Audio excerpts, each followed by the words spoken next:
भव्यात्मा हो गोवत्सा जीवकांड सम्यक तो मार्गणा आहार मार्गणा संगी मार्गणा उपयोग प्रवृत्तना इनके पश्चात अब चलते हैं अंतर्भाव अधिकार की तरफ।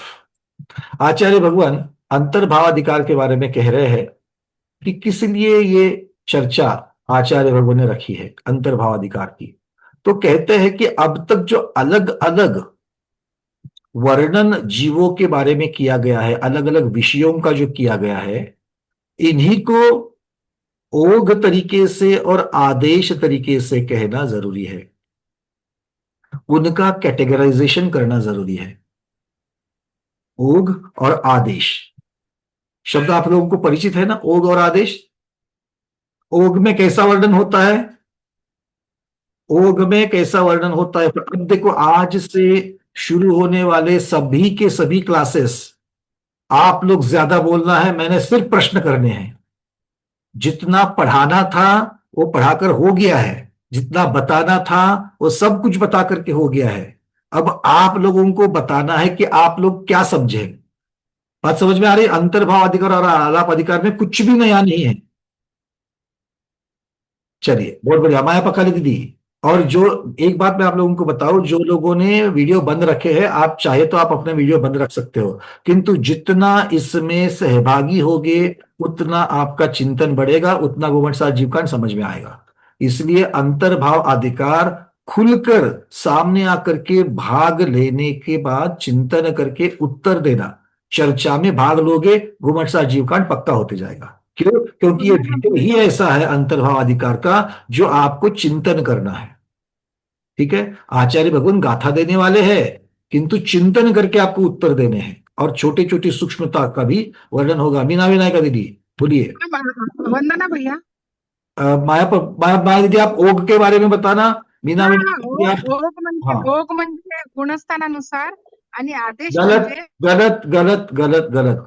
ओग का अर्थ गुणस्थान नहीं, गुणस्थान उसमें आ जाता है, ओग का अर्थ क्या होता है? मीना विनायक दीदी,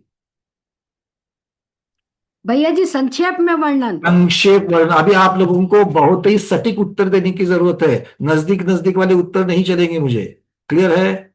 ओग का अर्थ होता है संक्षेप, और संक्षेप में वर्णन गुणस्थान का होता है, इसलिए गुणस्थान को ओग वर्णन कहा गया। माया दीदी क्लियर है? चलिए, बहुत बढ़िया। तो ओग कहो, संक्षेप कहो, या फिर गुणस्थान, उसको डिस्ट्रीब्यूट कर लो, गुणस्थान को 20 प्ररूप नाम में से गुणस्थान को वहां रख दो। अब मार्गना, मार्गना में क्या होता है? या आदेश, आदेश में क्या होता है? आदेश में मार्गना होती है, ऐसा कह के चलेगा क्या? नहीं चलेगा। तो आदेश में क्या होता है? डॉक्टर महीना दीदी, आदेश में क्या होता है? आदेश में विस्तार से बोला जाता है और विस्तार से वर्णन होता है। आप पूछ बनाने से पहले ही हमने आपको बंद कर दिया। विस्तार से जो वर्णन होता है वो विस्तार वर्णन कहलाता है, आदेश वर्णन। और आदेश में क्या आ जाएगा? आदेश में मुख्यता से मार्गणाओं का वर्णन कहा जाता है। ठीक है, चलिए अब चलते हैं अंतर्भाव अधिकार। अंतर्भाव अधिकार की जो पहली गाथा है 677, ये एक प्रकार से अंतर्भाव अधिकार का मंगलाचरण भी कह सकते हो आप इससे। ठीक है, किंतु मंगलाचरण से ज्यादा यहां पर आचार्य भगवान इसकी भूमिका बना रहे हैं, तो हम वहां उसको देखेंगे। इसका दूसरा नाम जो है, नाम वो ओघ आदेश प्ररूपणा अधिकार भी है। कहीं पर आपको किसी ग्रंथ में इसका नाम ओघादेश, ओघ और आदेश इन दोनों को मिलाकर के शब्द बनता है ओघादेश। ओघादेश प्ररूपणा अधिकार, ये किसे कहा गया है? अंतर्भाव अधिकार को ही कहा गया है। ठीक है, चलिए मैं यहां से आपको गाथा 677 दिखा रहा हूं।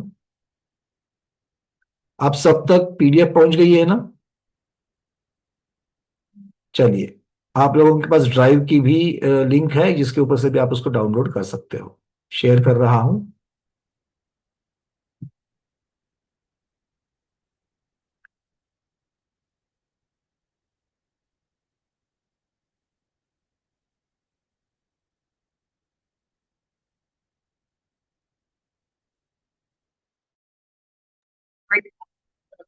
फिर से प्रयास कर रहा हूं।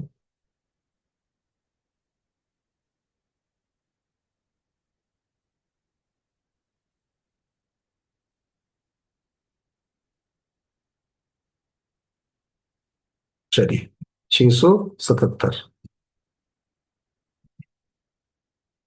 गुण जीवा पज्जति पाणसन्नाय मग्गुण उवजोगो जोग्गा परुविदव्वा ओघादेशे सुपत्तेयम्। गुणस्थान और मार्गणाओं में, ओग में और आदेश में, गुणस्थानों में और मार्गणाओं में किसका वर्णन किया जाएगा? आगे जो शब्द लगाया है उत्तरार्ध में देखना, ओघादेशेषु, ओघादेशेषु पत्तयम। तो ओघ और आदेश में किसका किसका वर्णन किया जाएगा? गुणस्थान, जीवा मतलब जीव समास, पज्जति मतलब पर्याप्ति, पाणा मतलब प्राण, संज्ञा मतलब संज्ञा, और मग्गन मतलब मार्गणा और उपयोग। जो 20 प्ररूपणाएं की गई है उन 20 प्ररूपणाओं का ओघ और आदेश इसकी अपेक्षा से अब वर्णन किया जाएगा। तो सबसे पहले किसका वर्णन होगा? ओघ में होगा। मतलब सभी जीवों का, सभी प्रकार की जो मार्गणा आदि है उन मार्गणाओं को गुणस्थान की अपेक्षा से देखा जाएगा। ठीक है, क्लियर है? और फिर मार्गणाओं को मार्गणाओं में देखा जाएगा। एक एक जैसे जैसे आएंगे देख लेते हैं। अगली गाथा 678। अब तो यहां पर इन्होंने बता दिया कि क्या करने वाले हैं। अब पहली यहां पर मार्गणाओं का गुणस्थान में कथन शुरू कर देते हैं। पहले मार्गणाओं का कथन कर लेते हैं। मार्गणा कहां से शुरू हो गई थी? गई इंदिय काय जोगे, इस प्रकार से जाएंगे। तो पहले यहां पर 3 मार्गणाओं को लिया है, गति मार्गणा, इंद्रिय मार्गणा और काय मार्गणा, इनको यहां पर लिया है। ठीक है, और इन तीनों में गुणस्थान को देखेंगे। मतलब क्या है? गति मार्गणा में कितने गुणस्थान होते हैं, और गति मार्गणा का अर्थ क्या करना है? गति मार्गणा के भेद प्रभेद लेना है। गति मार्गणा के भेद, गति मार्गणा के भेद कितने हैं? फटाफट जल्दी जल्दी बोलना है। कुसुम छात्र दीदी मुंबई, अब आपके हाथ ऊपर हो गया ना? ये जो दिख रहा है सीधे में उसको पूछूंगा। 4। 4 गति मार्गणा के 4 भेद बता देना जल्दी जल्दी, और सीक्वेंस से चाहिए जो मन में। हाँ नरगति, तिरंगति, मरस्वती, देवगति। बहुत सुंदर। तो इन चारों में हमें गुणस्थान की चर्चा करनी है। ठीक है, इंद्रिय मार्गणा, इंद्रिय मार्गणा के भेद बताइएगा विकी जैन जी। हाँ साहब, 5 इंद्रियां और 1 मन। बहुत बढ़िया। तो उस मुख्यतः से 5 इंद्रिय और 9 इंद्रिय इसकी अपेक्षा से वर्णन किया जा सकता है। काय मार्गणा, काय मार्गणा का भेद कौन बताएंगे? जय श्री श्योर दीदी। हाँ वंदना भैया जी। सट काय यानी कि पृथ्वी काय, जल काय, अग्नि काय, वायु काय और तरस काय। पहले तो 2 भेद बताएंगे, स्थावर काय त्रस काय, उसके बाद में स्थावर के 5 भेद कर देंगे। ठीक है, चलिए बहुत बढ़िया। तो छठ काय का वर्णन वहां पर आ जाएगा। तो इस तरीके से चलना है। तो इन सब में एक एक एक एक एक, एक सबको गुणस्थान देखना है। ठीक है, तो अब देखते 678 नंबर गाथा पहले देख लेते हैं। चौपन चौदस चौरो निर्यादिषु चौदसम तु पंचखे तस काये से सिंधिय काये भिक्षम गुणठाणम। कितनी सरल बातें देखिए। कह रहे पहले 4, 5, 14 और फिर से 4, ऐसे इन 4 शब्दों को लगाना है निर्यादिसु। इनको किसके साथ लगाना है? निर्यादिसु के साथ लगाना है। अब लगा दो। निर्य मतलब कौन? नारकी। तो नारकी के गुणस्थान कितने होंगे? चौ। चौ मतलब नारकी, उनके 4 गुणस्थान होते हैं। सबको याद है ना? पहले गाथा का शब्दार्थ देखेंगे और फिर हम लोग डिटेल्स में उतरेंगे।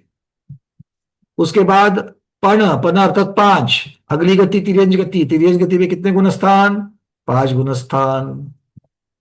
फिर 14 अग्नि गति है मनुष्य गति, मनुष्य गति के कितने गुणस्थान? 14 गुणस्थान। फिर चौरो, चौरो मतलब 4, कितने? देवगति, देवगति के 4 गुणस्थान। क्लियर है? इजी है ना? जो आपको पता है वही तो बताना है। नहीं? अच्छा, चलो। अब आगे कहते हैं 14 तु पंचखे। आगे कहा तस्काये, फिर शेषिंद्रिय काये मिच्छम गुणठानम। अब काय में वर्णन कर रहे हैं, इंद्रिय में वर्णन कर रहे हैं। कह रहे हैं पंचेंद्रिय और तस्काय, 14 तु पंचखे और तस्काये। तो 14 गुणस्थान किन में पाए जाते हैं? पंचेंद्रियों में और दसवें में। त्रसकायों में पाए जाते हैं। त्रसकाय में 15 होते कि नहीं, 14 होते कि नहीं होते गुणस्थान? अब त्रसकाय में सभी त्रसकाय को लेना, 2 इंद्रिय, 3 इंद्रिय, 4 इंद्रिय, पंचेंद्रिय, सैनी असैनी पंचेंद्रिय। तो इनमें ज्यादा से ज्यादा कितने? 14 निकलेंगे। पंचेंद्रियों में 14 मिलेंगे, तो ये दोनों में कितने? 14 गुणस्थान। और शेषिंद्रिय काय, बचे हुए शेष इंद्रिय और शेष काय वाले जीव। अब शेष इंद्रिय कौन से बचे? 1 इंद्रिय, 2 इंद्रिय, 3 इंद्रिय, 4 इंद्रिय, ये 4 इंद्रिय वाले बचे। और काय में 5 स्थावर काय बचे। ठीक है, ये बचे हुए शेष हो गए। तो शेष इंद्रिय वाले और शेष काय वाले, इनका कौन सा है? मिच्छम गुणठानम, मिथ्यात्व गुणस्थान होता है। ये आपके लिए चुन कर लाए हुए आचार्य भगवान के मोती है। आपको इनको ही संभालना है।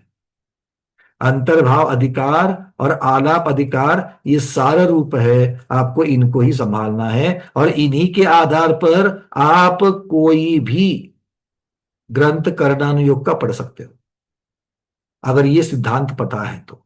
क्लियर है? देखिए अब इनका चार्ट कैसे बना है। अब एक एक चीज की तरफ हम लोग जाएंगे।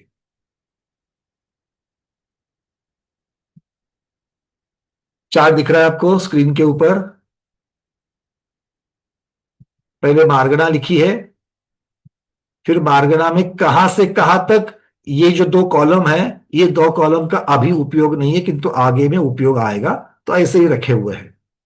ठीक है, फिर गुणस्थान, और गुणस्थान के बाद जीव समास। क्योंकि मार्गणाओं में हमको क्या क्या देखना है, यहां पर गुणस्थान और जीव समास देखना है। मार्गणा में गुणस्थान जीव समास, इतना हम देख करके चलेंगे। तो मार्गणा में गति मार्गणा के 4 भेद दिख रहे हैं क्या? नरक, तिर्यंच, मनुष्य, देव। उनके सामने गुणस्थान में गुणस्थान की चर्चा 1 से 4, 1 से 5, 1 से 14, 1 से 4।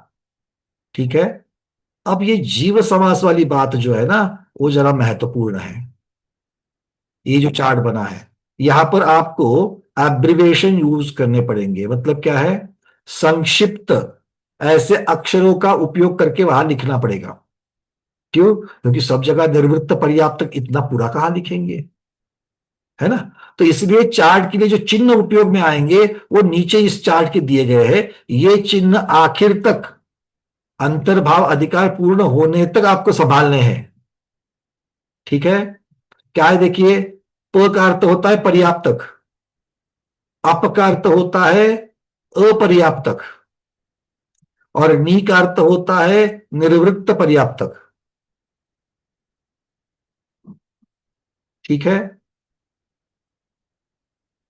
अब यहां पर आप देखेंगे अप में दोनों भी पर्याप्तक हो सकते, अपर्याप्तक लेंगे।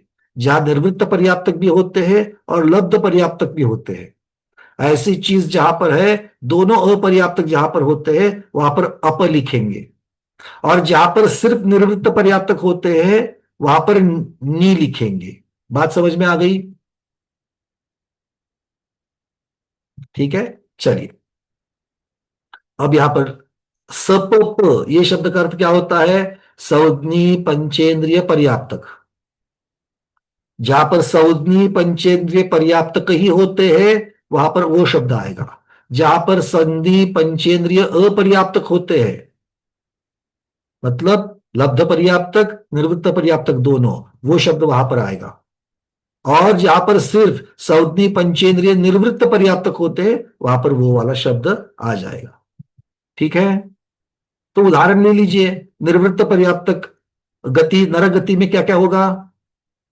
तो गति के, अब जीव समास के कॉलम में दो चीजें हैं, पहले संख्या लिखी है, आगे उनका विश्लेषण किया है। हम लोग क्या करेंगे, पहले विश्लेषण भरेंगे और जितने विश्लेषण की संख्या होती है वो संख्या में लिख देंगे।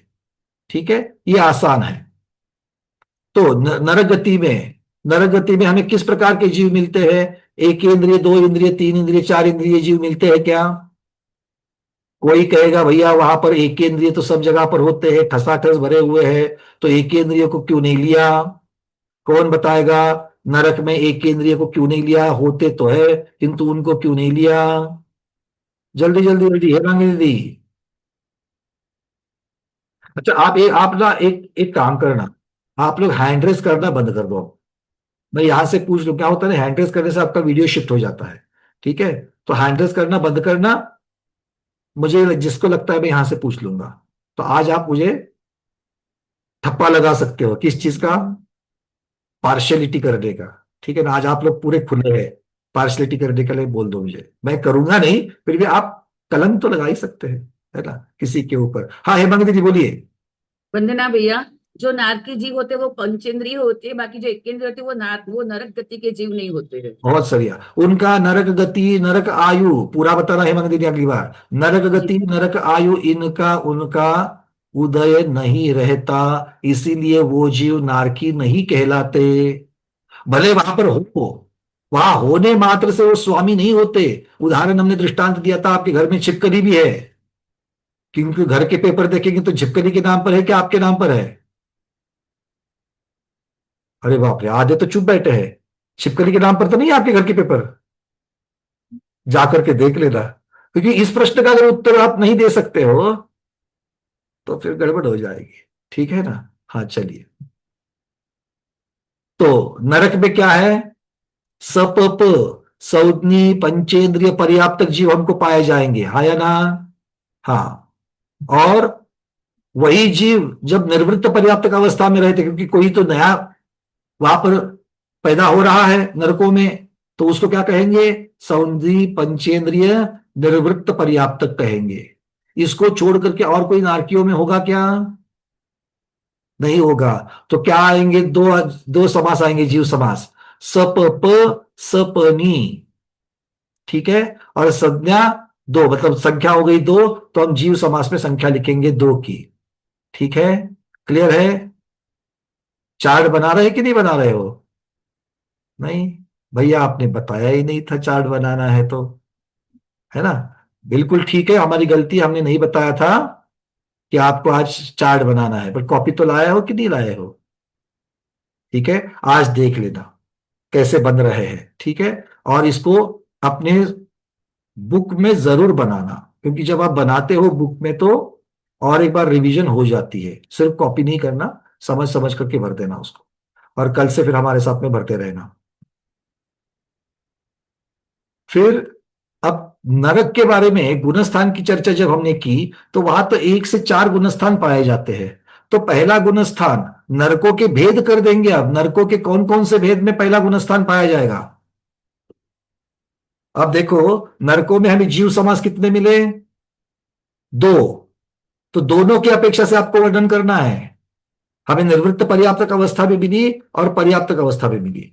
तो निर्वृत्त पर्याप्तक अवस्था में सातों नरकों में कौन कौन से गुणस्थान हो सकते हैं, ये आपको बताना है। तो पहले नरक के नारकियों के निर्वृत्त पर्याप्तक अवस्था में कौन कौन से गुणस्थान होंगे? जल्दी जल्दी बोलना, मानिक पाटिल दीदी।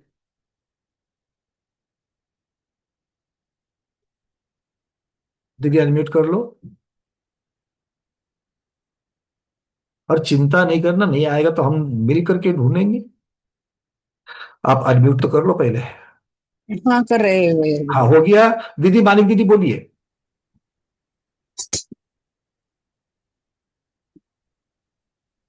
प्रश्न समझ वापस में आ गया दीदी? प्रश्न समझ में आ गया? नहीं। देखो, हमें नरकों में 2 प्रकार के नारकी दिखते हैं, हाँ निर्वृत्त पर्याप्तक और पर्याप्तक, 2 प्रकार के नारकी है ना? तो हमें दोनों के गुणस्थान बताने पड़ेंगे। ऐसे जीव हमें पहले नरक में भी दिखते हैं, दूसरे में भी दिखते हैं, तीसरे, चौथे, पांचवें, छठे और सातवें। तो सातों नरकों में 2-2 प्रकार के जीव दिख रहे हैं, हाँ या ना? हाँ हाँ, तो फिर पहले नरक के निर्वृत्त पर्याप्तक जो नारकी है उनका गुणस्थान बताओ, कौन कौन सा हो सकता है। अब होंगे तो 1 से 4 के बीच में, क्योंकि रेंज तो हमें पता चली है। अब वो 1 से 4 में से कौन से होंगे। अब सबसे पहली बात, निर्वृत्त पर्याप्तक अवस्था में कौन सा गुणस्थान होगा, जो पिछले भव में मरते वक्त होगा। सब पहला। इसको है ना। अब पहले गुणस्थान मिथ्यात्व गुणस्थान के साथ बताओ, पहले नरक में जा सकते कि नहीं जा सकते हैं। जा सकते जा सकते हैं, मतलब पहला नरक में पहला गुणस्थान निर्वृत्त पर्याप्तक में होगा। क्या अकेला पहला ही होगा, दूसरे गुणस्थान के साथ मरण करके जा सकते क्या पहले नरक में। नहीं। नहीं जा सकते, क्यों, क्योंकि सासादन गुणस्थान के साथ मरण करके कोई भी जीव नरकों में उत्पन्न नहीं होता, सिद्धांत। ठीक है, मतलब दूसरा गुणस्थान नहीं मिलेगा। तीसरा गुणस्थान मिलेगा क्या। नहीं। नहीं, क्यों, क्योंकि तीसरे गुणस्थान में मरण ही नहीं होता है। तो अगर उस असर। गुणस्थान में मरण नहीं होगा तो फिर उसको निर्वृत्त पर्याप्तक अवस्था में कैसे होगा। ठीक है। और चौथा गुणस्थान, चौथे गुणस्थान में मरण करके कोई जीव नरक में जाता है क्या पहले नरक में। नहीं। आधे तो ऐसा ऐसा कर रहे हैं, क्यों, क्योंकि दिमाग में भरा हुआ है पूरा, सम्यक और नरक दोनों विरुद्ध चीजें है ना। कूड़ा निकालो, क्योंकि राजा श्रेणी शायिक सम्यक दृष्टि, महावीर भगवान के प्रथम श्रोता, आगे तीर्थंकर होने वाले हैं, फिर भी पहले नरक में गए हैं। तो कैसे गए, अपना पहला। साथ लेकर के गए, हरे हा या ना। तो सम्यक के साथ जा सकते कि नहीं जा सकते हैं, जा सकते हैं। जा- तो पहले नरक में चले गए हैं वो। ठीक है, क्लियर है। तो पहले नरक में हमें पहला और पहला। चौथा गुणस्थान निर्वृत्त पर्याप्तक अवस्था में मिला। सब लोगों को समझ में आ गई बात। अच्छा, सबको निर्वृत्त पर्याप्तक अवस्था याद तो आ रही है क्या, बता दूं पूरा प्रवास बता दूं, एक बार बता दूं। अच्छा, यहां पर मरण करोगे, एक बार बोलो हाँ। हाँ। हाँ, क्योंकि अगर वो मरण ही नहीं करोगे तो आगे की कथा कैसे बताएंगे, है कि नहीं। तो मरण हो गया, मरण होने के बाद कहां पर जाओगे। नहीं, देवगति बाद में, उसके पहले विग्रह गति में जाएंगे। हाँ या ना, पहले विग्रह गति में जाएंगे। तो मरण के बाद विषय चलेगा विग्रह गति का। विग्रह गति कहां पर खत्म होगी, जहां पर हमें अगले भव का जन्म लेना है, वहां पर बस। खत्म होगी। इसका मतलब उसे हम कहेंगे उपपाद क्षेत्र। फिर वो माता का गर्भ हो सकता है, कोई जीव अंडे में जाकर के जन्म ले सकता है, कोई सम्मूर्छन जन्म ले सकता है, कोई उपपाद शैया पे जाकर के ले सकता है, कोई उपपाद जन्म के अंतर्गत बिलों में जाकर के जन्म ले सकता है। तो ये सब क्या है, जन्म लेने के स्थान योनि कहलाते हैं। जन्म लेने की पद्धति गर्भज, सम्मूर्छन या उपपाद, ये 3 प्रकारों में से होगी। शब्दों को याद करना, जन्म लेने का स्थान योनि कहलाएगा, जन्म लेने की पद्धतियां 3 हैं, गर्भज, सम्मूर्छन, उपपाद। इन तीनों को छोड़ करके और कोई पद्धति से जन्म नहीं होता है। क्लियर है। विग्रह गति, मोड़े वाली विग्रह गति से जाओ या रुजु गति से जाओ, कैसे भी जाकर के जहां पर जन्म लेना है वो उपपाद स्थान कहलाएगा। जन्म स्थान को उपपाद स्थान कहेंगे। फिर वहां से निर्वृत्त पर्याप्तक अवस्था शुरू होगी, क्यों, क्योंकि जीव आहारक बन जाएगा पहले समय से। उपपाद स्थल पर पहुंचकर पहले समय से वो आहारक बन जाएगा। आहारक बनेगा मतलब क्या होगा, लीला दीदी, आहारक बनेगा मतलब क्या होगा। जीव आहारक बनता है मतलब क्या करता है। हाँ, पर्याप्ति पूर्ण, पर्याप्त तो दीदी बाद में पूर्ण होगी ना।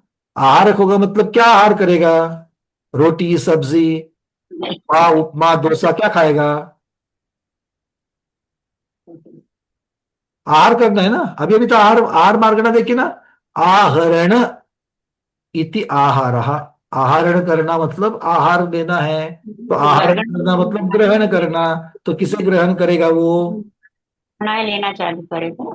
हाँ, 9 कर्म वर्गणाओं को लेना शुरू करेगा। बहुत बढ़िया। तो 9 कर्म वर्गणाओं का ग्रहण करना ये आहार कहलाएगा, वो आहारक बन जाएगा। फिर वो निर्वृत्त पर्याप्तक अवस्था में 6 पर्याप्तियाओं को पूर्ण करेगा। अगर संगी पंचेंद्रिय है तो पेन 6 पर्याप्तियां, अगर मान लो 2 इंद्रिय से आगे वाला है तो 5 पर्याप्तियां, तो कम से कम भाषा पर्याप्ति के साथ में तो जाएगा ही जाएगा, और नहीं तो उसके पहले वाली 4 पर्याप्तियां पूर्ण करेगा, एक केंद्रीय है तो। अपने अपने हिसाब से ये भी लगा लेना, ठीक है। अब सिर्फ ठीक है बोलते जाना है, क्योंकि आपके हिस्से का ठीक है हमने पहली बार ठप्पा मारकर रख दिया है, क्योंकि हमें मालूम है ये सारी चीजें आपने पढ़ी है। नहीं,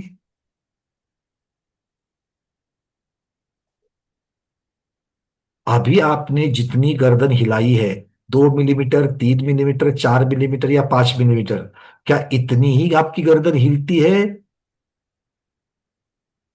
क्या इससे ज्यादा भी हिलती है? अगर ज्यादा हिलती है तो ज्यादा हिल करके दिखाओ, है ना, क्योंकि ज्यादा देर गर्दन नहीं हिलाने से गर्दन अकड़ जाती है, ठीक है ना।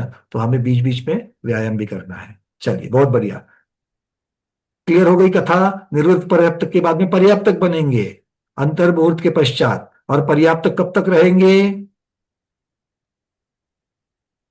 अपने आयु के अंतिम सांस तक।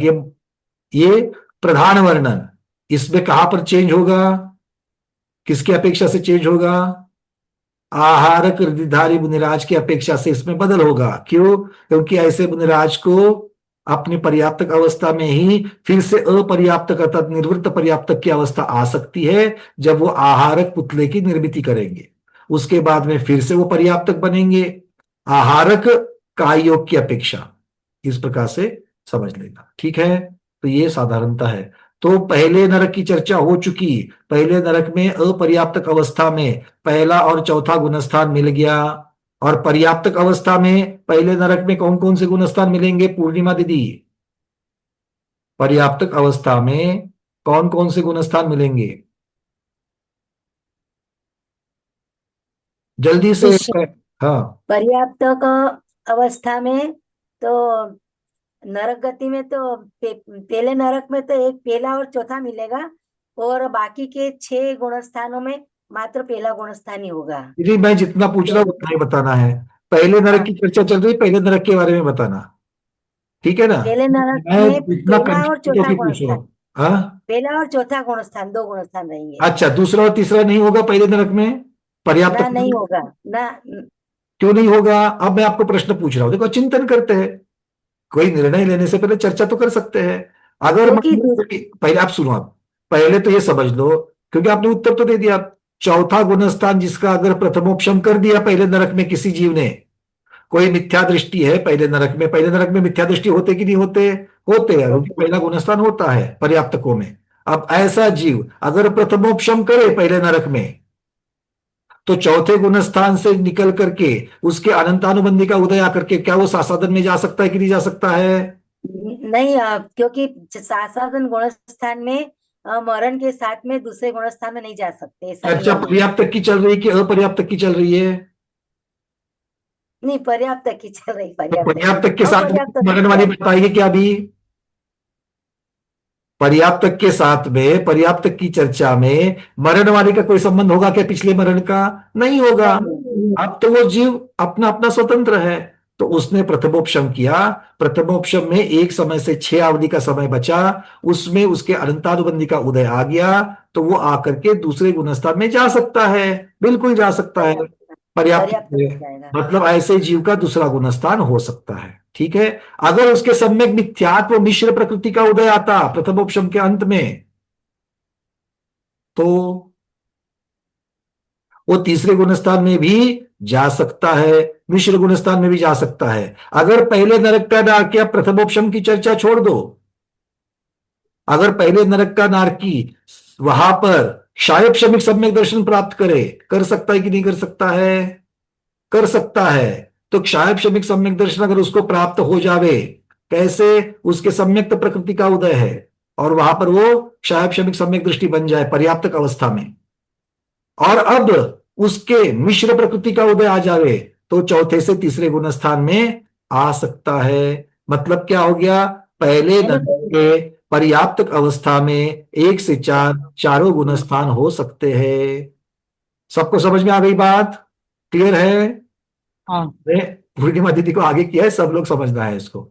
यानी पर्याप्तक अवस्था में चारों गुणस्थान हो सकते पर्याप्त हैं अवस्था में चारों गुणस्थान हो सकते हैं, और अपर्याप्त अवस्था में पहला और चौथा दो गुणस्थान पहला और होता है। चौथा अपर्याप्तक में हो सकता है, निवृत्त पर्याप्तक की बात चलेगी। क्लियर है? पहला नरक सब लोगों ने पूर्ण कर लिया, पहला नरक। चलो दूसरे नरक में कौन कौन तैयार है? गंगवाल जी, दूसरे नरक में, दूसरे नरक में पूरे अब त्रिखंड की चर्चा करनी है। दूसरे नरक में निवृत्त पर्याप्तक भी होंगे, उनका गुणस्थान जैसे पहले नरक में वैसे ही पहला गुणस्थान और चौथा गुणस्थान हो सकता है। अच्छा, और एक रुको रुको रुको, निर्वृत्त पर्याप्तक अवस्था दूसरे नरक की, क्या कोई जीव सम्यक दर्शन के साथ दूसरे नरक में जा सकता है? जा सकता है। नहीं जा सकता गंगवाल जी, ये अकाट्य नियम है कि सम्यक दर्शन को साथ में लेकर के सिर्फ और सिर्फ पहले नरक में ही जाया जा सकता है, अन्य किसी नरक में नहीं। वहां जाकर के आप सम्यक तो पा सकते हो, किंतु सम्यक्त्व के साथ में नहीं जाएगा। अब इसके बारे में थोड़ा सा सुन लीजिए। 3 प्रकार के सम्यक्त्व है हमारे पास। प्रथम ऑप्शन में तो मरण होता ही नहीं, तो कोई भी निवृत्त पर्याप्तक अवस्था में प्रथम ऑप्शन नहीं मिलेगा। द्वितीय ऑप्शन सिर्फ मुनिराज को होता है, और द्वितीय ऑप्शन में मरण करके देवगति जाते हैं। मतलब क्या हो गया? उपशम सम्यक्त्व के साथ नरक में जाने की बात खत्म हो गई। आप लोग रटने की जगह पर इस कारणों को ढूंढो, वो महत्वपूर्ण है सब लोग। ठीक है, उपशम सम्यक्त्व पूर्ण हो गया। अब चलते हैं क्षायब शमिक सम्यक्त्व की तरफ। क्षायब शमिक सम्यक्त्व के बारे में नियम है कि अगर कोई जीव क्षायब शमिक सम्यक दृष्टि है किंतु उसने पहले नरक की आयु बांधी है, तो नरक में जाते वक्त अर्थात मरण के पहले अंतर मुहूर्त उसका क्षायब शमिक सम्यक्त्व नियम से छूटेगा। अच्छा, वो जीव मिथ्यात्व में जाएगा और फिर मिथ्यात्व के साथ मरण करके वो अपने अपने नरकों में चला जाएगा, जिस भी नरक की उसने आयु बांधी है, फिर पहली हो, दूसरी हो, 7वीं हो, कौन सी भी हो, वो मिथ्यात्व के साथ, मतलब क्षायब शमिक सम्यक दृष्टि नियम से मिथ्यात्व में आकर के मिथ्यात्व के साथ ही नरक में जाएगा। ऐसे जीव का मिथ्यात्व गुणस्थान निवृत्त पर्याप्तक में होगा। तीसरे गुणस्थान में मरण नहीं होता है। चलो छोड़ दो, अब क्षायब शमिक की चर्चा हो गई। अब बचा कौन सा? क्षयिक सम्यक्त्व। क्षयिक सम्यक्त्व जो है, क्षयिक सम्यक्त्व के साथ मर करके जीव नियम से पहले नरक में ही जा सकता है, आगे के नरक में नहीं। मतलब दूसरे से छठे नरक में सम्यक्त्व के साथ में जीव जा ही नहीं सकता है, तीनों सम्यक्त्व पूर्ण हो गए। ठीक है, अब एक विशेष बात, क्षयिक सम्यक्त्व को पाते वक्त कोई जीव कृतकृत वेदक होता है। किसका माइक खुला हुआ है? अपना माइक कृपया बंद करे। किसका माइक खुला है जरा देख लेना। मुझे अब यहां से इतने सारे वीडियोस खुले हैं, 2-2 पेजेस है, तो समझ में नहीं आ रहा है। जिनका भी खुला है कृपया बंद करें। चलिए, अब बात कर रहा हूं मैं, कौन सी बात कर रहे थे? देखो, ये बहुत महत्वपूर्ण बातें हैं सारी, इसको ठीक से नोट कर लेना आप लोग। जीव जा रहा है कृतकृत वेदक की अपेक्षा, क्योंकि क्षयिक सम्यक्त्व को पाते वक्त अगर बीच में कृतकृत वेदक की चर्चा आती है, वहां पर कृतकृत वेदक की अवस्था में आयु पूर्ण हो सकती है, और कोई बद्धायुष्क नरक वाला है, कोई नरक की आयु बांध करके जीव कृतकृत वेदक के साथ में मरण करता है, तो वो कृतकृत वेदक के साथ में जन्म लेगा। तो उस अपेक्षा से क्षयिक शमिक सम्यक्त्व, उस अपेक्षा से अकेले कृतकृत वेदक की अपेक्षा से एक प्रकार का सम्यक्त्व, क्षायब शमिक सम्यक्त्व हमें निवृत्त पर्याप्तक अवस्था में मिल सकता है, किंतु वो भी पहले नरक के नारकी के निवृत्त पर्याप्तक अवस्था में, दूसरे से छठे के नहीं, दूसरे से 7वें के नहीं। मतलब जब भी निवृत्त पर्याप्तक अवस्था में नारकियों के या तो क्षयिक सम्यक्त्व या तो क्षायब शमिक सम्यक्त्व कृतकृत वेदक की अपेक्षा पाया जाए, तो वो पहला नरक ही होगा। दूसरे से 7वें नरक के निवृत्त पर्याप्तक अवस्था में सिर्फ और सिर्फ मिथ्यात्व गुणस्थान ही होगा। अकाट्य नियम, बात समझ में आ रही है सबको? उसकी कथा के साथ में समझना है हमको। ये चीज जिसके समझ में नहीं आई वो हाथ ऊपर करे। अभी जो मैंने बताया वो समझ में नहीं आया। चलिए, चर्चा हुई थी इसलिए रिव्यू में बातें क्लियर होती है। ठीक है, अब गंगवाल जी आपको मैं फिर से अनम्यूट कर रहा हूं। आपने दूसरे नरक के अपर्याप्तक अवस्था में, निवृत्त पर्याप्तक अवस्था में कौन कौन से गुणस्थान देखे? दूसरे नरक में पहला और चौथा। अभी भी निवृत्त पर्याप्तक अवस्था में चौथा गुणस्थान दिख रहा है आपको? दूसरे नरक की चर्चा चल रही है। अभी अभी हमने क्या कहा? अगर सब के साथ कोई मर करके निवृत्त पर्याप्तक अवस्था में लेके जाना चाहे नरकों में, तो सिर्फ और सिर्फ पहले नरक में जाता है। चर्चा चल दूसरे की। तो दूसरे से लेकर सातवें तक निवृत्त पर्याप्तक अवस्था में सिर्फ और सिर्फ मिथ्यात्व गुणस्थान ही पाया जाएगा। ठीक है, कोई भी जीव दूसरे से सातवें नरक में जा रहा है तो वो नियम से मिथ्यात्व के साथ ही नरकों में जाएगा। पहले नरक में अगर जा रहा है तो उसके पास एक पॉसिबिलिटी रहती है, या तो वो मिथ्यात्व के साथ जाए, या तो कृतकृत वेदक बन करके जावे, या तो क्षयिक सम्यक दृष्टि बन करके जावे। ठीक है, इसलिए गुणस्थान पहले नरक के निवृत्त पर्याप्तक में पहला चौथा, किंतु दूसरे से सातवें तक सिर्फ और सिर्फ पहला। बातें हजम हो रही है सबको? चलिए, दूसरा नरक हो गया। अब सीधे अब दूसरे नरक के पर्याप्तक अवस्था, दूसरे नरक की पर्याप्तक अवस्था मीनाक्षी दीदी बताइए, कितने गुणस्थान? पर्याप्त में एक से 4 गुणस्थान। पर्याप्तक में 1 से 4 हो सकते हैं। बहुत बढ़िया। चलिए, इसका मतलब अब, हाँ कुछ कहना चाह रही है, बोलिए, अनम्यूट करके बोलिए।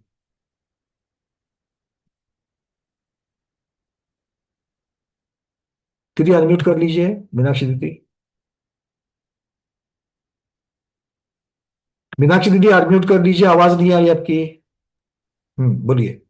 हाँ, पहले नरक में जो कृत्य वेदक डाला जाएगा तो उसका निवृत्त पर्याप्तक में कौन सा चौथा गुणस्थान हो सकता है? चौथा हो सकता है। कृतकृत वेदक की अपेक्षा उसका कृतकृत वेदक समय सम खत्म हो जाएगा तो अपने आप वो क्षयिक बन जाएगा, किंतु गुणस्थान चौथा ही रहेगा।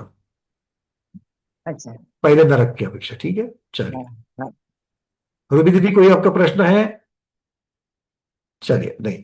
अब चलते हैं, अब तीसरे से सातवें में सब जगह पर एक ही होगा, तीसरे नरक से लेकर सातवें नरक तक। ठीक है, डॉक्टर शैला दीदी बताइए। चलिए, तीसरे नरक से सातवें नरक तक अपर्याप्तक अवस्था और पर्याप्तक अवस्था।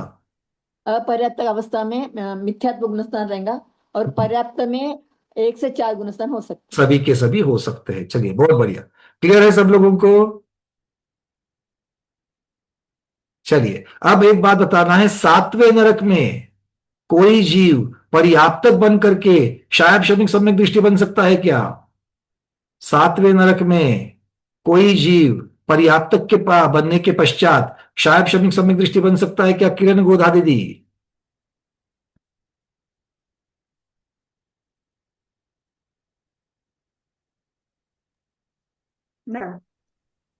हाँ दीदी बोलिए। नहीं बन सकता। क्यों नहीं बन सकता? क्योंकि वहां पर पहला गुण पर्याप्तक अवस्था में वहां पर कृष्ण लेस्या की वजह से पूरा प्रथम गुणस्थान ही रहेगा। क्या लेस्या का क्षारक्षमिक सम्यक तो पाने के साथ में कोई संबंध है? क्योंकि चौथे गुणस्थान में 6 लेस्याएं पाई जाती है, तो कृष्ण लेस्या के साथ में क्षारक्षमिक सम्यक तो पाना कोई बाधा है? नहीं। नहीं। जब प्रथमोपशम हो सकता है कृष्ण लेस्या के साथ, महाकृष्ण लेस्या के साथ, क्योंकि नरकों के लिए भी अनादि मिथ्या दृष्टि अगर भी हो तो भी उसके लिए यथा योग्य लेस्या शब्द लगा दिया देव और नारकी की अपेक्षा आचार्यों ने। मतलब कृष्ण लेस्या के साथ में भी प्रथमोपशम भी हो सकता है और शायद क्षमिक सम्यक्त्व भी हो सकता है। क्लियर है? चौथे गुणस्थान में 6 लेस्याएं होती है। मैं फिर से कहता हूं, बार बार आप लोगों को याद दिलाता हूं, लेस्या चारित्र मोहनीय कर्म से संबंधित है, सम्यक्त्व दर्शन मोहनीय कर्म से संबंधित है। दोनों जुदा जुदा है। क्लियर है? चलिए, अब चर्चा हो चुकी। तो सभी नरकों में पहले से लेकर 7वें नरक तक पर्याप्तक अवस्था में कोई भी जीव प्रथमोपशम भी कर सकता है या क्षयोपशमिक सम्यक दृष्टि बन सकता है। क्या नहीं कर सकता? द्वितीयोपशम नहीं कर सकता और क्षयिक सम्यक दृष्टि नहीं बन सकता। ठीक है, ये बात ठीक है। अब चलते आगे। अब तिर्यंज गति की चर्चा। तिर्यंज गति के जीव, तिर्यंज गति में जीव समास कितने होंगे? अब यहां पर सर्व लिखा है, तो जीव समास के अंतर जो 14 जीव समास आ जाते हैं वो सारे के सारे यहां पर हो जाएंगे। ठीक है, अब 14 जीव समास कैसे होते हैं, कौन बताएगा? 14 जीव समास कैसे होते हैं? कनकमाला दीदी, 14 जीव समास बताइए।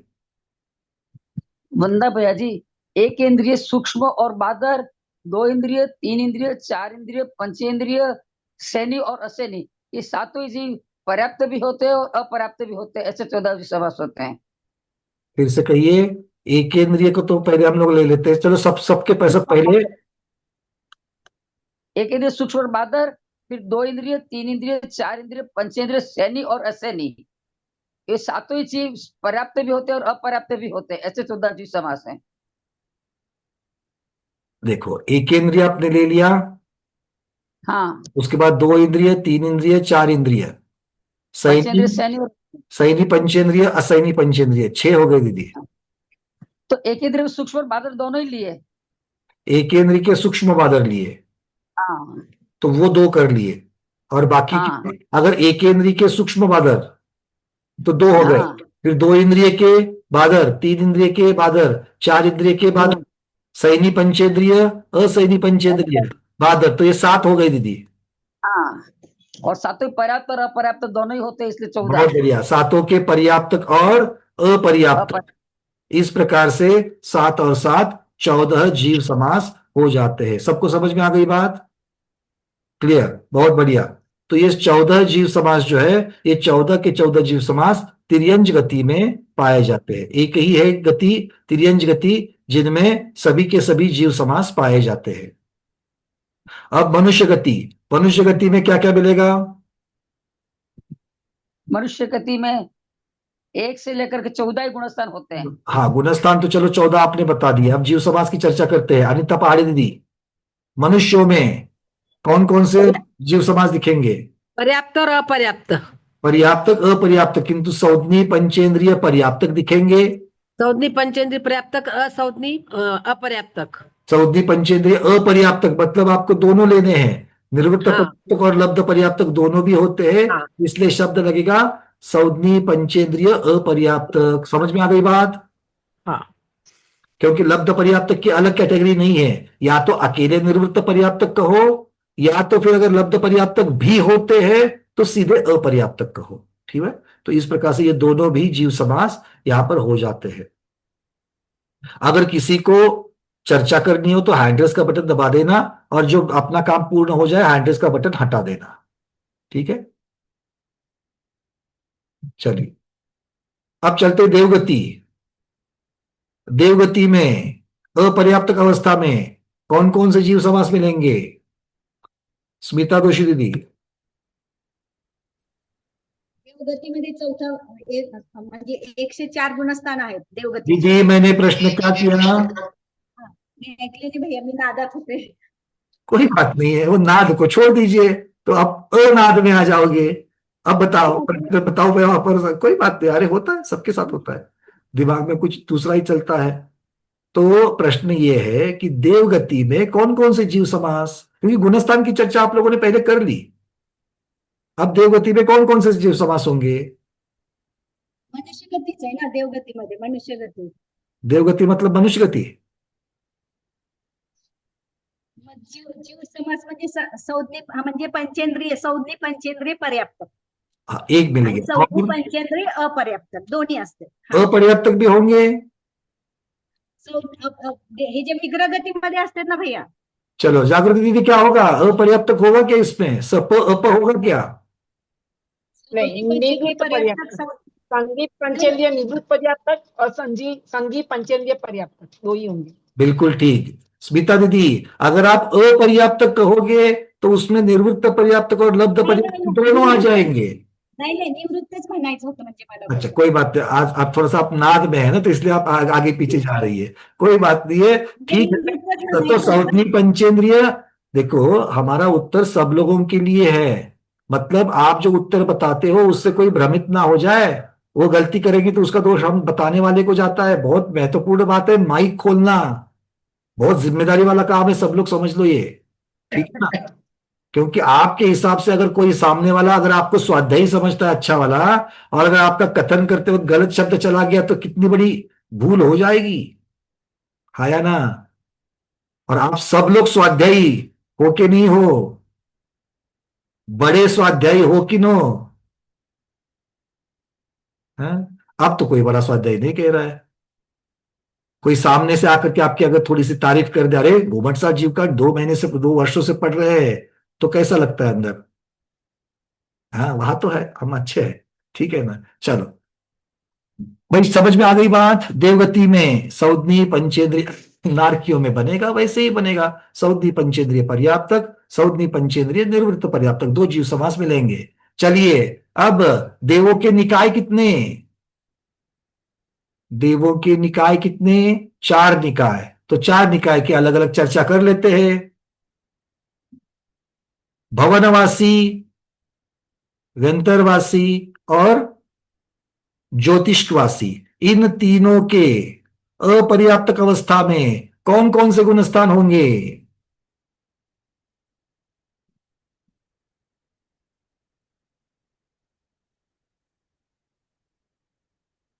अंजलि दीदी नागपुर। पहला गुणस्थान होगा। अकेला बस एक ही? हाँ, क्योंकि वो मिथ्यात्व के साथ ही वहां जाएंगे। अरे वो उनके घर में तो आकृतिम चैत्यालय है, पूजा गीजा करते वो, हर रोज अभिषेक पूजन करते वो, नहीं? तो भवनत्रिक के अपर्याप्तक अवस्था में नियम से एक ही गुणस्थान, मिथ्यात्व गुणस्थान, कोई भी सम्यक्त्व के साथ में भवनत्रिक में उत्पन्न नहीं होगा। आगे जाकर के हो सकते हैं, ठीक है। चलिए, अब कल्पवासियों के वैमानिक देव जो है, वैमानिक देवों की अपेक्षा बताओ, वैमानिक देवों के निवृत्त पर्याप्तक अवस्था में कौन कौन से गुणस्थान होंगे? जय श्री श्रॉफ दीदी। बन्ना भैया जी पहला गुणस्थान होगा, और यदि सहायक सम्यक दृष्टि है तो चौथा भी हो सकता है। और क्षायोक्षमिक है तो? सहायक तो भी चौथा बनेगा वहां। और अगर द्वितीयोपशम वाला है तो? द्वितीयोपशम वाला तो नहीं, वो वेदक सम्यक तो से ही जाएगा नहीं। द्वितीयोपशम वाला नहीं जाएगा देवगति में निवृत्त पर्याप्तक अवस्था में? जा सकता है तो भी उसका चौथा गुणस्थान आया ना? बिल्कुल ठीक। तो ऐसा मत बोलो, क्योंकि एकांत हो जाएगा, है ना? तो चलिए, इसका मतलब क्या है? वैमानिक देव मतलब सौधर्म स्वर्ग से लेकर के सर्वार्थ सिद्धि तक के देवों की अगर हम चर्चा करें तो उसमें 9 अनुदिश और 5 अनुत्तर, इनको अलग निकाल देते हैं। सौधर्म स्वर्ग से लेकर के नवग्रह वेग तक लेते हैं, तो ऐसे देवों के अपर्याप्तक निवृत्त पर्याप्तक अवस्था में पहला गुणस्थान और चौथा गुणस्थान हो सकता है। 9 अनुदिश 5 अनुत्तर, इन देवों के निवृत्त पर्याप्तक अवस्था में नियम से चौथा गुणस्थान ही होगा, दूसरा और कोई गुणस्थान नहीं होगा निवृत्त पर्याप्तक अवस्था में। चलिए, सम्यक्त के साथ ही लेते हैं। हाँ, दूसरा भी होता है, अभी आ रहा वहां पर। पहला चौथा हो गया, अब दूसरा।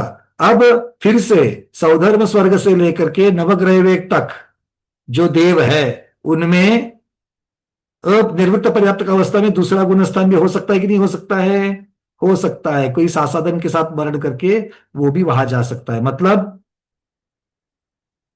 अब भवनत्रिक की भी चर्चा करो, कोई जीव सासाधन के साथ मरण करके भवनत्रिक में जा सकता है कि नहीं जा सकता है? नहीं, नहीं जाएगा। ऐसा तो कोई नियम नहीं बताया कि सासाधन के साथ में मरण करके भवनत्रिक में ना जावे। ऐसा तो कोई नियम नहीं बताया।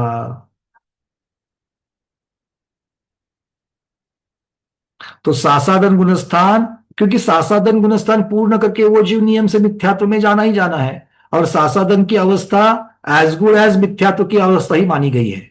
सम्यक्त्व के साथ भवनत्रिक में उत्पन्न नहीं होते, इसका अर्थ यह नहीं होता कि सासादन के साथ भी नहीं होते। सासादन के साथ में उत्पन्न ना होने का नियम सिर्फ और सिर्फ कुछ गिने चुने को ही है। कहा है? नरकों में उत्पन्न नहीं होंगे, आग्निकायिक वायुका में नहीं होंगे, सर्व सूक्ष्म पर्याय में नहीं होंगे, लब्ध पर्याप्तक में नहीं होंगे। तो ये जो है, इनमें कहीं पर भी भवनत्रिक का नाम नहीं है, इसलिए भवनत्रिक में दूसरे गुणस्थान के साथ में पर्याय मिल सकती है। अर्थात वैमानिक हो या भवनत्रिक हो, कहा तक के? नवग्रह वेग तक के, इनके निर्वृत्त पर्याप्तक अवस्था में पहला दूसरा गुणस्थान मिल सकता है, और वैमानिक देवों के निर्वृत्त पर्याप्तक अवस्था में पहले दूसरे के साथ में चौथा गुणस्थान भी मिल सकता है। ठीक है? और 9 अनुदिश और 5 अनुत्तर के नियम से चौथा गुणस्थान ही मिलेगा। तो इस प्रकार से ये भेदों के साथ में चर्चा यहां पर होती है। भाई ठीक है, 4 गति के गुणस्थान और जीव समास समझ में आ गया। अंतर्भावाधिकार में क्या होना है? अभी ऐसे ही प्रत्येक में संज्ञा कौन सी होगी, प्रत्येक में पर्याप्तियां कितनी होगी, प्रत्येक में मार्गणा कौन सी होगी, ये सब का वर्णन आएगा। अच्छा लग रहा है कि नहीं लग रहा है? लग रहा है ना? कहां कहां से खोद खोद करके पहली गाथा से लेकर के सभी गाथाओं का अंतर्भाव यहां पर हो जाएगा। ठीक है, चलिए अब चलते इंद्रिय मार्गणा। इंद्रिय मार्गणा की अपेक्षा, इंद्रिय मार्गणा के भेद। अब यहां पर 9 इंद्रिय की अपेक्षा से चर्चा नहीं होती है, 1 से 5 इंद्रिय तक की चर्चा चलती है। विजयलक्ष्मी दीदी बोलो। एकेंद्रीय का जीव समाज में बादर, सूक्ष्म, एकेंद्रीय, पर्याप्तक और अपर्याप्तक। हाँ, ये जीव समाज दिए। पहले गुणस्थान की चर्चा करेंगे। एक ही गुणस्थान पहला गुणस्थान रहता है। अब यहां पर एक बात समझ लेना, एकेंद्रियों के जो गुणस्थान बताए गए हैं, एकेंद्रिय, 2 इंद्रिय, विकलेंद्रियों को छोड़ करके एकेंद्रिय के इसमें किन्हीं आचार्यों ने पहला गुणस्थान और दूसरा गुणस्थान भी माना है। यहां पर हम लोग किसकी अपेक्षा से चल रहे हैं? यहां पर अंतर्भाव अधिकार में जिस प्रकार से बताया है उसकी अपेक्षा से ही चल रहे हैं, क्योंकि आचार्य भगवान ने इंद्रिय में शेष का जो गुणस्थान बताया है, वो शेष का गुणस्थान गाथा में अगर हम देखेंगे तो शेषिंद्रिय काय निच्छम गुणठानम, ये यहां से प्रधान वर्णन उन्होंने कर लिया है। मतलब जो सूक्ष्म वर्णन सासादन के बारे में अलग अलग आचार्यों का जो वर्णन आता है वो यहां पर नहीं लिया है। ठीक है, चलिए चार्ट दिख रहा है आपको? फिर से चार्ट को ही कर लेते। इंद्रिय मार्गणा, इंद्रिय मार्गणा में एकेंद्रिय, 2 इंद्रिय, 3 इंद्रिय, 4 इंद्रिय, इनके मुख्यता से पहला गुणस्थान, प्रधानता से पहला गुणस्थान आप स्टार मार्क करके लिख सकते हैं। किन्हीं आचार्यों के अपेक्षा से जहां जहां पर सासादन गुणस्थान हो सकता है वहां उसको भी संग्रहित कर लेना। ठीक है, चलिए अब पंचेंद्रिय में आचार्य भगवान ने 14 के 14 गुणस्थान बताया है। अब चलते हैं एकेंद्रिय में कौन कौन से जीव समास हो सकते हैं। दीदी ने अभी क्या बताया? बादर और सूक्ष्म एकेंद्रिय और उनके पर्याप्तक और अपर्याप्तक, ये सभी वहां पर हो सकते हैं। ठीक है, तो कितने हो गए जीव समास? 4 जीव समास हो गए। बादर एकेंद्रिय के पर्याप्तक अपर्याप्तक, सूक्ष्म एकेंद्रिय के पर्याप्तक अपर्याप्तक, ऐसे 4 मिलकर के वहां पर 4 जीव समास हो जाएंगे। चंद्रप्रभा दीदी क्लियर हो रहा है कि नहीं हो रहा है जो चीज चल रही है? चलिए, कीर्तन अच्छा लग रहा है ना आज का? लग रहा है। चलिए अब पर्याप्तक अवस्था में, पर्याप्तक अवस्था में 1 से 4 इंद्रिय जीव कौन कौन सा सम्यक तो होगा? उषा पाटिल दीदी, 1 से 4 इंद्रिय जीव पर्याप्तक अवस्था में कौन कौन सा सम्यक तो होगा? अनम्यूट कीजिए। हाँ,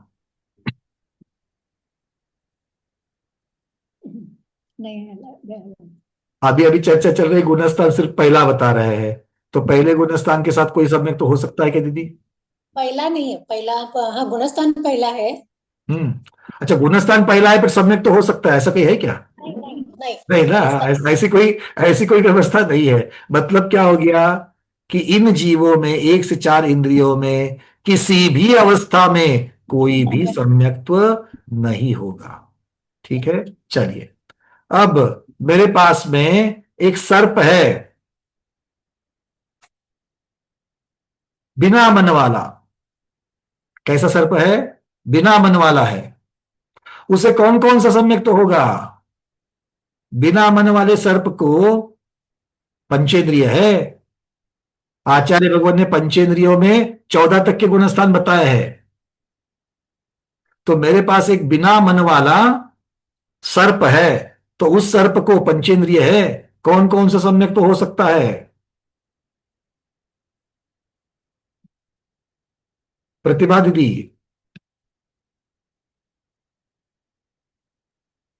कोई हाँ हाँ, अनम्यूट हो गया दीदी, बोलिए। नहीं होगा। नहीं होगा? पंचेंद्रिय है तो भी नहीं होगा? नहीं होगा। क्यों? मन नहीं है, मन नहीं है। मन नहीं है, वो संज्ञी नहीं है, और बिना संज्ञी पने के कोई भी सम्यक्त्व नहीं होता। ठीक है, क्लियर है? चलिए, अब 1 से चतुरेंद्रिय तक तो एक इंद्रिय वाली बात हो गई। 2 इंद्रिय, 3 इंद्रिय और चतुरेंद्रिय, इनमें क्या क्या होंगे?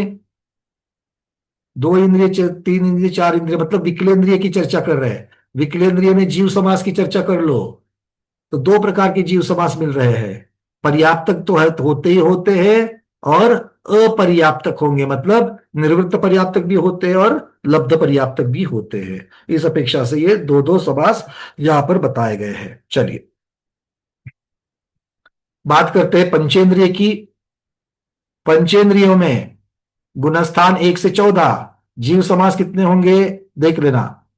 संज्ञी पर्याप्तक, क्योंकि पंचेंद्रिय कहा है पहले से, तो संज्ञी पर्याप्तक, फिर अपर्याप्तक, संज्ञी पर्याप्तक, अपर्याप्तक, असंज्ञी पर्याप्तक, असंज्ञी अपर्याप्तक।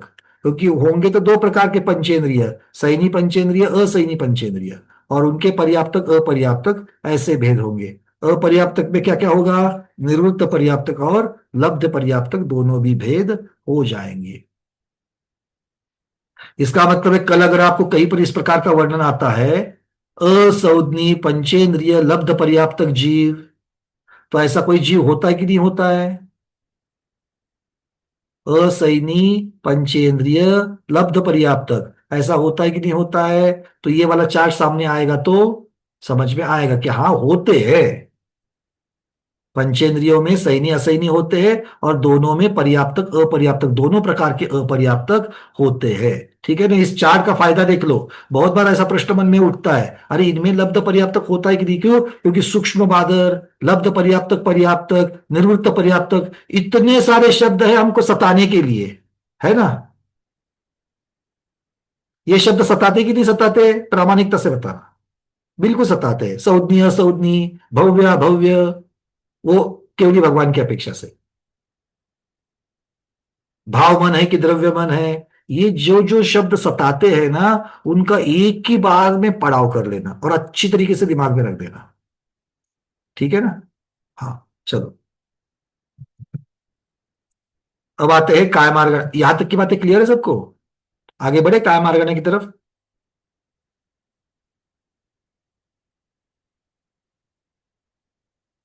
हाँ तो बोलते जाओ, ना तो बोलते जाओ, कुछ तो बोलो। अपने जिंदे होने का एहसास, जिंदा मतलब आपकी चर्चा नहीं कर रहा, आपका नेट जिंदा है या हमारा नेट जिंदा है, कुछ तो हिलना डुलना चाहिए स्क्रीन पर, है कि नहीं है? चलिए, अब कायमार्गणा। कायमार्गणा के 2 भेद, स्थावर काय, त्रस काय। अब स्थावर काय में गुणस्थान एक ही, यहां पर भी पहला दूसरा गुणस्थान किन्हीं किन्हीं आचार्यों के अपेक्षा से पहला दूसरा गुणस्थान लगा लेना। त्रसों में 1 से 14 गुण स्थान। स्थावरों में जीव समास कौन से होंगे? जैसे एकेंद्रिय में हुए, क्योंकि एकेंद्रिय और स्थावर ये दोनों एक ही प्रकार के हैं, ठीक है ना। एकेंद्रिय और स्थावर इन दोनों में समानता तो दिखाई दी, अंतर क्या है? एकेंद्रिय मतलब स्थावर है कि नहीं है? स्थावर को एकेंद्रिय कहते हैं और एकेंद्रिय को स्थावर कहते हैं, तो समानता दिखाई दी, अंतर क्या है?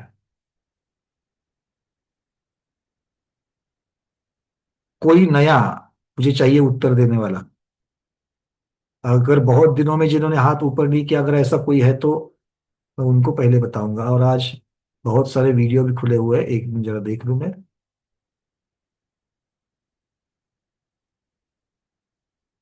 नहीं, ज्यादा हाथ तो नहीं आए ऊपर।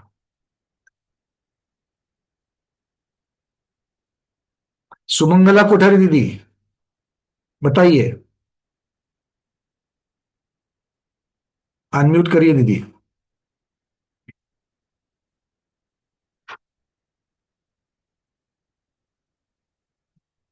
अनम्यूट करिए एक बार। टावर के 4 छोड़कर जो है वो ए होगा। स्थावर के 4 छोड़ करके शेष 10 में ए होगा। नहीं नहीं नहीं नहीं, 10 के 10 हो गए। 10 के 10 होंगे। हमें प्रश्न देखिए दीदी, स्थावर में और एकेंद्रिय में अंतर क्या है, इसका उत्तर चाहिए। हाँ हाँ। चलिए दिनेश भाई साहब बताइए, दिनेश जैन जी। जय जिन भाई साहब। जय जिन। ये निगोदिया जी एकेंद्रिय है किंतु स्थावर नहीं है।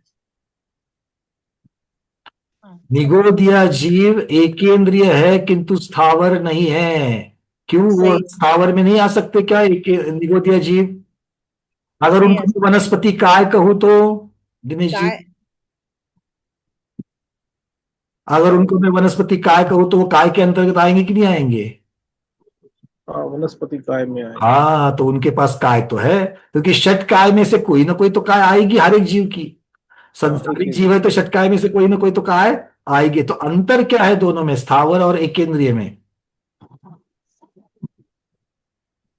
कौन बताएगा? और माया पखारी दीदी बताइए।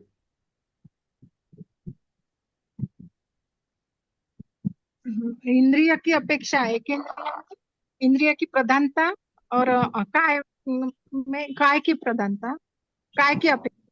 बहुत बढ़िया, बहुत बढ़िया। आप 99% तक पहुंच गए हैं। 1% मुझे उत्तर चाहिए, 1% और एक शब्द आना चाहिए उसमें। ज्योतिबा दीदी। एक स्थावर में स्थावर नाम कर्म का उदय है और एकेंद्रिय में जाति नाम कर्म का उदय। बस, बहुत सुंदर। सबको समझ में आ गई बात। कायपना जो है उस स्थावर या त्रस नाम कर्म की वजह से कायपना आता है, और एकेंद्रीय से लेकर पंचेंद्रीय जो है वो जाति नाम कर्म के उदय के असर आता है। तो इसीलिए जीव वही है, जीव तो पृथ्वी का एक है, या निगोदिया जीव जैसे दिनेश जी ने कहा था, निगोदिया जीव है कि वो काय स्थावर नाम कर्म के उदय की वजह से वो स्थावर काय कहलाएगा, और जाति नाम कर्म के उदय से वो एकेंद्रिय कहलाएगा। गति नाम कर्म के उदय से वो तिर्यंज कहलाएगा, आयु नाम कर्म के उदय से वो तिर्यंज कहलाएगा। पर्याप्त अपर्याप्त नाम कर्म की अपेक्षा से उसका पर्याप्त अपर्याप्तपना आएगा। सूक्ष्म और बादर नाम कर्म की वजह से उसका उसमें सूक्ष्म और बादरता आएगी। ठीक है, तो ये अलग अलग प्रकार के जो कर्म है उनके उदय से एक एक विशेषण हम ये कह सकते हैं इन जीवों के साथ में लग जाते हैं। ठीक है, चलिए, तो काय की अपेक्षा से हमने देखा तो स्थावर में मुख्यतः एकेंद्रिय जैसा ही है, बादर और सूक्ष्म ऐसे एकेंद्रिय के पर्याप्तक अपर्याप्तक दोनों के भी पर्याप्तक अपर्याप्तक लगने से 4 जीव समास हो जाएंगे। और त्रस जीव के कितने जीव समास होंगे? आचार्य भगवान कह रहे 10 होंगे। त्रस जीव के कितने जीव समास होंगे? चलिए, अब कोई जिन्होंने अब तक उत्तर नहीं दिया, पवन जी। कोई बात नहीं, आप और हम दोनों मिलकर, आप 5 बताओ, मैं 5 बताता हूं, है ना। और एक आध दूसरा कम पड़ जाएगा तो गठबंधन की सरकार बना देंगे, चिंता नहीं करना। बोलो। देखो जीव समास वाली बात तो समझ में आ गई कि 14 किस अपेक्षा से कहे थे, हाँ 14 समझ में आ गए है थे। ना। अब चर्चा चल रही है त्रस की। त्रस मतलब इसमें जो एकेंद्रीय बादल सूक्ष्म के पर्याप्तक अपर्याप्तक होने थे वो वाले तो समझ के खत्म हो गए, क्योंकि त्रसों में तो एकेंद्रीय वाले आते नहीं है, एक केंद्र में होंगे, हाँ। है ना। अब कौन से बच गए? 2 इंद्रिय 3 2 इंद्रिय इंद्रिय, 3 इंद्रिय, 4 इंद्रिय और 4 इंद्रिय पंचेंद्रिय। पंचेंद्रिय और पंचेंद्रिय में भी सही नहीं असही नहीं करने वाले, दोनों। ठीक है। तो ये 5 बन गए जीव। अब इन 5 जीवों के पर्याप्तक और अपर्याप्तक अपर्याप्त है ये 10। ऐसे 10, मतलब 10 जीव समास हो जाएंगे। थोड़ा अगर हम अपनी चिंतन को खींचे तो बिल्कुल भी उत्तर प्राप्त हो सकता है। और ऐसे चिंतन को खींच करके ही हम धर्म ध्यान से एक दिन शुक्ल ध्यान में जाएंगे। शुक्ल ध्यान में जाने के लिए चिंतन अति आवश्यक है। और किस चीज का आवश्यक है चिंतन? द्रव्य गुण पर्याय। नाम तो बड़ा लग रहा है, किंतु आप इन चीजों का हर रोज चिंतन करते हो कि नहीं करते हो? लीला दीदी, कुर्सी और मेज, इसमें आप में और इसमें कोई फर्क है कि नहीं है? है। कुर्सी को 4 पांव है, आपको 2 ही है। इस अपेक्षा से सोच लो, है ना। नहीं नहीं, नहीं ऐसा नहीं, क्योंकि आपके 2 पांव आपके है क्या? नहीं है। जीव द्रव्य की अपेक्षा चर्चा और पुद्गल द्रव्य की अपेक्षा से चर्चा, ये चर्चा जितना भी आप चिंतन कर सकते हो, एक से दूसरा, दूसरे से तीसरा, यही तो आपको करना है शुक्ल ध्यान में जब जाओगे तब। सिर्फ इसके साथ में करना क्या है? राग द्वेष की अतिमंदता। और एक बात मैं बता दूं, आप जब इन चीजों का बहुत ही गहराई में उतर करके कंसंट्रेशन करके जब भी आप चिंतन करते हो, तब आपके राग द्वेष मंद ही होते हैं। अब स्वाध्याय का भी जो चार्ट चल रहे थे, आप लोगों ने जो लोग बिल्कुल ध्यान देकर के इसकी तरफ देख रहे थे और चिंतन कर रहे थे, उनको किसी के ऊपर क्रोध करने का भाव आया, किसी के साथ में अहंकार की भावना आई, किसी के साथ में मायाचारी करने की भावना आई। देखो आप इमीडिएटली बोल रहे नहीं भैया ऐसा कुछ भी नहीं हुआ, अभी अभी आप अनुभूति कर रहे थे इसकी, तो उतनी देर तक आपका राग द्वेष मंद हुआ था कि नहीं हुआ था? हुआ था। तो फिर आप शुक्ल ध्यान में क्यों नहीं गए? प्रॉब्लम यहां पर है कि अभी हम शुभ और अशुभ इनके अंदर ही थे। हमने अशुभ को छोड़ा क्योंकि हम शुभ में थे। हमारा राग भाव इस विषय की तरफ लगा हुआ था, हमारा राग भाव स्वाध्याय की तरफ लगा था, किसी का राग भाव हमारे वक्तव्य की तरफ लगा था, किसी का राग भाव जो छवि दिखती है उसके साथ था, किसी का राग भाव, मैं राग जब कहता हूं द्वेष भी लगा देना उसमें, किसी का राग भाव आवाज किस प्रकार की आ रही है उसकी तरफ लगा हुआ था, किसी का राग भाव जो स्लाइड दिख रही है वो स्लाइड क्लियर दिख रही कि नहीं दिख रही है इसमें लग रहा था, हा या ना। तो हम अशुभ से शुभ की तरफ गए। देखो स्लाइड क्लियर दिखनी चाहिए, ये राग भाव स्लाइड के साथ साथ में उस स्लाइड पर जो लिखी हुई बात है, जो जिनवाणी है, जो केवली भगवान की वाणी है, उसकी तरफ मेरा लगाव था, मतलब मोक्ष मार्ग की तरफ लगाव था। तो भाव शुभ हुआ कि नहीं हुआ? हुआ। पर जब तक शुभ भाव को भी छोड़ करके आगे नहीं जाओगे, मतलब क्या? तो इस विषय से जब तक प्रभावित नहीं होगे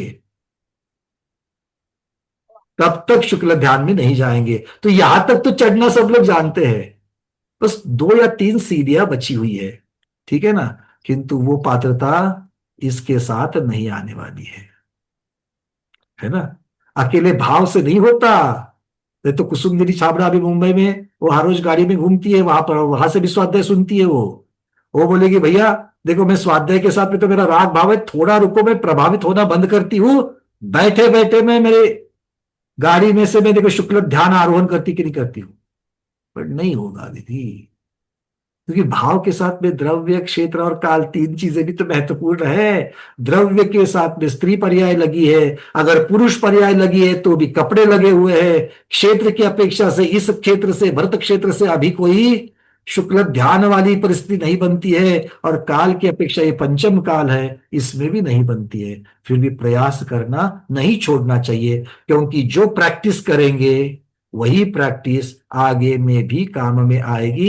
इन्हीं भावनाओं के साथ में आज के स्वाध्याय को गुरुओं के श्री चरण में बारंबार नमोस्तु वंदनामि इच्छाकार करते हुए यहीं पर समापन करते हैं। जैनम जयतु शासनम, जैनम जयतु शासनम, जैनम जयतु शासनम।